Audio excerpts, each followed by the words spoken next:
वंदे मातरम बच्चों। प्रश्न नंबर 1, 90 को रोमन अंक में क्या लिखेंगे? तो इसका आंसर आएगा आपका बी। फिर सेकंड का आंसर आएगा आपका बी। फिर तीसरे का आंसर आएगा आपका डी। चौथे का आंसर आएगा आपका परवर्ती मतलब आगे की संख्या, ठीक है, तो आपका आएगा 7 यानी बी। फिर 37 + 0 ये आपका नियम आएगा योग की तटस्थ संख्या।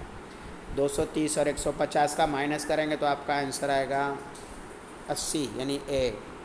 फिर 74 को निःशेष विभाजित कर सकते हैं किससे? 2 से, ठीक है, आपका आंसर आएगा 2 यानी ए। 11 और 7 का मासा लेंगे तो 1 आएगा। 3 और 6 को माइनस करेंगे तो इसका आंसर आएगा बी। 10 के सभी गुणनखंडों की संख्या बच्चों होगी 4। कैसे होगी? 10 के गुणनखंड होंगे 1, 2, 3 और 1, 2 और 5 और 10, तो 4 होंगे, तो आप यहाँ लिख देंगे ये 4, तो आपका आंसर आएगा सी। चतुर्भुज की बात करें, चतुर्भुज में 4 कोण यहाँ से यहाँ तक देखिए, इसके 2 विकर्ण होते हैं, आप यहाँ लिख सकते हैं 2।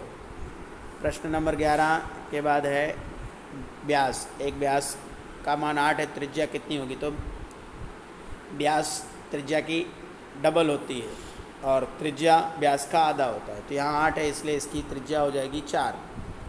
ए। प्रतिवर्ती कोण किसे कहते हैं? तो प्रतिवर्ती कोण का मान 180 से ज़्यादा और 360 से कम होता है, इसलिए 260 होगा, ठीक है। की माप वाला कोण ऋज कोण कहलाता है, तो ऋज कोण का माप 180 डिग्री होता है, यानी इसका आंसर आएगा बी। ओके। 7 की विपरीत संख्या लिखिए, तो 7 की विपरीत यानी 7 यहाँ प्लस में है, तो इसका विपरीत आपका देखेंगे ध्यान से। तो आपकी विपरीत संख्या की बात करें तो इसका आंसर आएगा सी। अब प्रश्न 12 रिक्त स्थानों की पूर्ति देखेंगे। 9 का विपरीत संख्या, तो विपरीत संख्या 9 की विपरीत क्या होगी? -9। फिर 1 के बीच के क्या आएगा? 0। 4 और 5 जोड़ेंगे बच्चों तो इसका -9 आएगा इनसे। फिर प्रश्न नंबर 4 है पूर्ववर्ती संख्या लिखना है, तो पूर्ववर्ती यानी पहले की संख्या, ठीक है, और 4 के पूर्ववर्ती कितना आएगी? 3, और परवर्ती यानी बाद की संख्या, तो 6 की परवर्ती क्या आएगी आपकी? 7। फिर यहाँ पर पहले में 3 आएगा, दूसरे में 4 आएगा, ठीक है, साहचर्य नियम के आधार पर। 25 ये विभाज्य है किससे? 25 5 से विभाज्य, तो आपका पहले में सर आएगा 5। रेखाखंड के अंत बिंदु होते हैं, रेखाखंड देखिए ऐसे बनता है तो इसके 2 अंत बिंदु होते हैं, तो यहाँ आप लिखेंगे 2। किरण को ऐसे दर्शाते हैं, मतलब एक और तीर का निशान होता है, तो आप यहाँ ऐसे लिख दीजिए कि एक और तीर के निशान द्वारा दर्शाते हैं। 4 भुजा वाले बहुभुज को क्या कहते हैं? तो उसे चतुर्भुज कहते हैं, तो आप यहाँ लिख दीजिए चतुर्भुज, ऐसा लिख दीजिए चतुर्भुज। 3 भुजा वाले बहुभुज को क्या कहते हैं? त्रिभुज, तो त्रिभुज लिख दीजिए।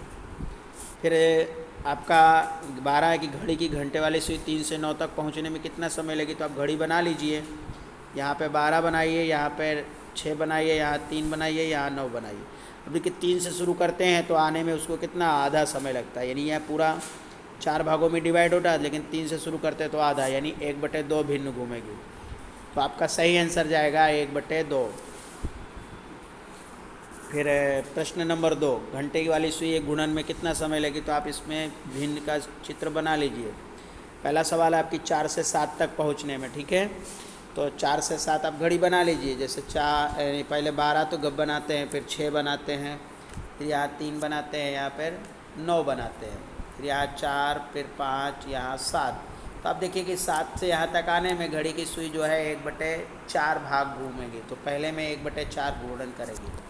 अब 12 से 9 तक शुरू करिए, तो 12 से 9 तक आने में घड़ी जो है 4 टुकड़े करते हैं, तो 1, 2, 3 टुकड़ा होता है, यानी कुल मिलाकर 3/4 भाग घूमेगी, ठीक है।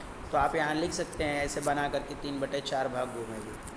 रेखाखंड की तुलना केवल देखकर करने से क्या हानि होती है? ठीक है बच्चों,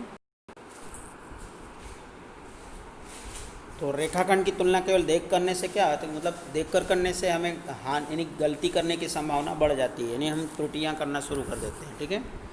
अब प्रश्न नंबर 2 है कि 230, 400, 520 और 300 को है ना, इनमें से 2, 3, 5 की विभाज्यता लिखिए। तो इसमें से 2 की विभाज्य है ये, यानी ये सभी 2 से विभाज्य हैं और ये सभी 5 से विभाज्य हैं, लेकिन 300 जो है वो 3 से विभाज्य, ठीक है, ओके। फिर 25 का भाज्य गुणनखंड लिखेंगे, तो 25 का भाज्य गुणनखंड है 5 × 5 = 25, तो आप यहाँ 25 लिख दीजिए। फिर 4, 5 जीरो से बनने वाली 3 अंक की सबसे बड़ी, तो 4 5 से लिखने पहले हम यहाँ पे लिखेंगे 4 5 जी, पहले हम यहाँ लिखेंगे 5 4 0, फिर उससे छोटी संख्या में हम 0 से नहीं लिखेंगे, हम लिखेंगे 4 से। तो 4 0 5 और इसको घटा दीजिए, तो 10 में से 5 गया 5, यहाँ 3 आया, यहाँ 1, यानी 135 आया। ठीक है, तो लिखा कि इससे बनने वाली सबसे बड़ी तो 540 हो गई और सबसे छोटी 405 हो गई और उसका अंतर हो गया 135। ओके, नीचे दी गई आकृतियों के कोणों के माप लिखिए। तो यहाँ पर कोण आप लिख सकते हैं, कोण डी, कोण सी, कोण बी और कोण ए। ठीक है, बस इतना ही लिख दीजिए, बहुत है। प्रश्न नंबर 7, नीचे दी गई आकृतियों को वृत्त का केंद्र और त्रिज्या बताना है। तो इसमें वृत्त का केंद्र है बच्चों ओ, ठीक है, वृत्त का केंद्र है ओ और त्रिज्या है ओ सी और ओ ए और ओ बी। ठीक है, त्रिज्या क्या है, ओ सी, ओ ए और ओ बी, ये आपकी त्रिज्याएँ हो गई। केंद्र है ओ। ठीक, प्रश्न नंबर 2 इसी का देखेंगे। इसमें वृत्त की जीवा, तो वृत्त की जीवा है बेटा ई डी, फिर उसके बाद ए सी भी वृत्त की जीवा होगी, क्योंकि वृत्त की जो भी जीवा होती है उस व्यास वृत्त की सबसे बड़ी जीवा होती है। फिर त्रिज्यखंड बताइए, तो आप त्रिज्यखंड देख सकते हैं इसमें कि इसके